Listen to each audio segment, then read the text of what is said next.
माँ, हमने आसाराम बापूजी से नामदान लिया था, लेकिन लोग बापूजी को आरोप के कारण गलत बताते हैं, तो क्या हम फिर से नामदान ले सकते हैं? कृपया उत्तर देने का कष्ट करें। आपको भी बापू में संदेह होने लगा है क्या? अगर आप एक सच्चे शिष्य हैं तो आपको आपके सद्गुरु में संदेह नहीं करना चाहिए। और रही उन पे इल्ज़ाम लगने की बात, तो ये एक बहुत बड़ा षड्यंत्र है। ये एक विदेशी षड्यंत्र है। जैसे मैंने अभी आपसे कहा कि मैं आदिवासी लोगों के बीच में गई, आपको पता है हमारे पास भी धमकियां आने लग गईं, हमारे पास फ़ोन कॉल आने लग गए कि पंडाल में ज़्यादा जय श्री राम कराने की ज़रूरत नहीं है। ऐसे ऐसे फ़ोन कॉल आने लग गए कि यहाँ पर आकर क्या करने के लिए आए हैं आप, यहाँ क्यों यहाँ पर ये आग लगाने का काम कर रहे हैं, यहाँ पे जय श्री राम वगैरह बोलने की ज़रूरत नहीं है, यहाँ पर क्यों आए हैं आप। ऐसी खबरें हमारे पास आने लग गई कि सच बताती हूँ कि मैं बंगाल में कई जगह कथा सुनाने के लिए गई हूँ और वहाँ खुद मुझे मंच से ये सोचकर बोलना पड़ता है कि क्या बोलें क्या नहीं बोलें, अपनी चुपचाप कथा कहें और यहाँ से जाएं। ऐसा वहाँ पर कई बार स्थितियाँ पैदा हुई हैं। तो जब बापू ने बहुत सारे लोगों का जो घर वापसी है वो कराया और धर्म परिवर्तन कराने वाले लोगों का पर्दाफाश किया, जब उन लोगों को उन्होंने उजागर किया जो विदेशी फंड ला ला कर हमारे देश में षड्यंत्र को कामयाब बना रहे हैं, तो उनके खिलाफ एक टीम बैठी। उस टीम ने काम किया, उस टीम ने काम करके धीरे धीरे उस परिवार को फंसाया, उस परिवार को फंसा के धीरे धीरे एक शिकंजा कसा, एक जाल बनाया। और उस जाल में मीडिया ने, समाचार चैनलों ने उस समय भरपूर मदद की।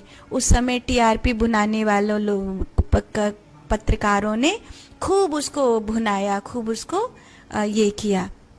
फलस्वरूप भोली भाली जनता है, किसी भारतीय संत के विषय में कोई बात हो रही है तो टीवी खोल के देखेंगे ही, और देखते देखते फिर बात चर्चा कहाँ हुई कि पैसा पहुँचाना है, पैसा पहुँचाना है।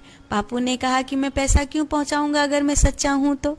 उन्होंने उनको पैसा नहीं दिया, पैसा भी नहीं दिया, उनके षड्यंत्रों को पर्दाफाश कर रहे थे, गरीब जनता में जाकर मदद कर रहे थे, लोगों को धर्म के लिए जागरूक कर रहे थे, लाखों लाखों परिवार को संस्कारवान बना रहे थे। और ये बात षड्यंत्रकारियों को चुभने लग गई और उन्होंने जाल फंसाया और जाल में एक भोले भाले संत को फंसा लिया।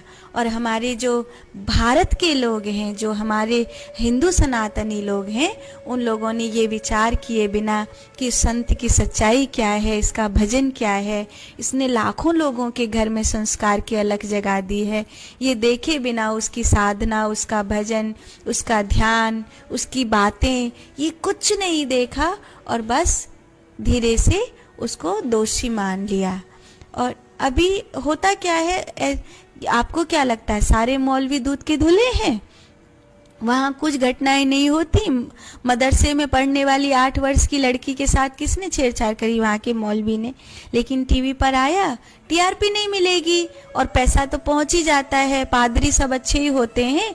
जिन लोगों के यहाँ 4-4 शादी की अनुमति मिल रही है, जो सऊदी अरब के लोग यहाँ पर 1 महीने की शादी करने के लिए आते हैं, और यहाँ भारत की जो गाँव की लड़कियाँ हैं मुस्लिम घरों की, उनको बिगाड़ करके चले जाते हैं और याशियाँ करते हैं। आपको लगता है ये सब अच्छे हैं? भारत के सबसे ज़्यादा ब्रह्मचर्य की बात कहने वाला अगर कोई है तो वो हिंदू धर्म का महात्मा है। लेकिन सबसे ज़्यादा हिंदू धर्म के महात्मा को टारगेट क्यों किया जाता है? क्योंकि यहाँ पर अविश्वास करने वाले लोग हैं। तो अगर आपको आपके सदगुरु पर अविश्वास नहीं है तो मैं नहीं कहूँगी कि आपको गुरु बदलने चाहिए। हाँ, रही उनके सानिध्य की बात, क्योंकि इस समय वो षड्यंत्र के बंधन में हैं।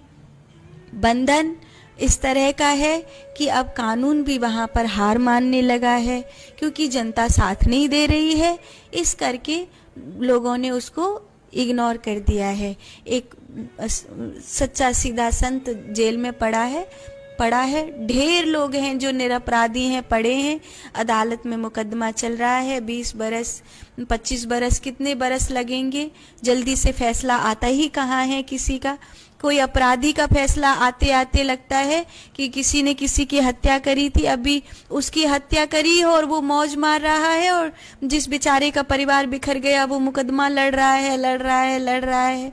तो ये हमारे यहाँ बहुत लचर व्यवस्था है कि इंसाफ आने में कितने साल लग जाते हैं, जब तक कि वो आदमी बेचारा इंसाफ मांगते मांगते मर जाता है, उसका परिवार बेचारा खोखला हो जाता है। तो अभी कभी इंसाफ आएगा। उतने बीच में उनके जो शिष्य हैं, जैसे आपने कहा बापू के शिष्य हैं, उतने बीच में अपनी गुरु का सानिध्य नहीं मिल रहा है।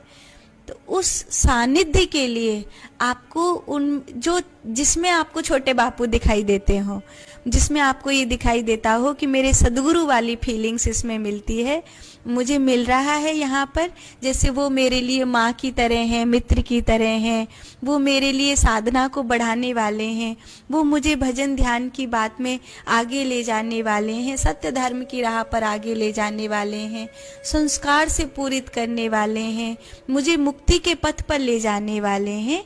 तो सानिध्य के लिए आप उन संत का आश्रय लीजिए और आपको आपके सद्गुरु की सौगंध, आपको आप सानिध्य के रूप में ऐसे कोई न कोई महापुरुष मिल जाएंगे जिनके पास बैठकर आपको ऐसा ही लगेगा कि ये बात मेरे बापू ही कह रहे हैं, ये बात मेरे गुरुजी ही मुझे बता रहे हैं, और इसी से आपका कल्याण हो जाए।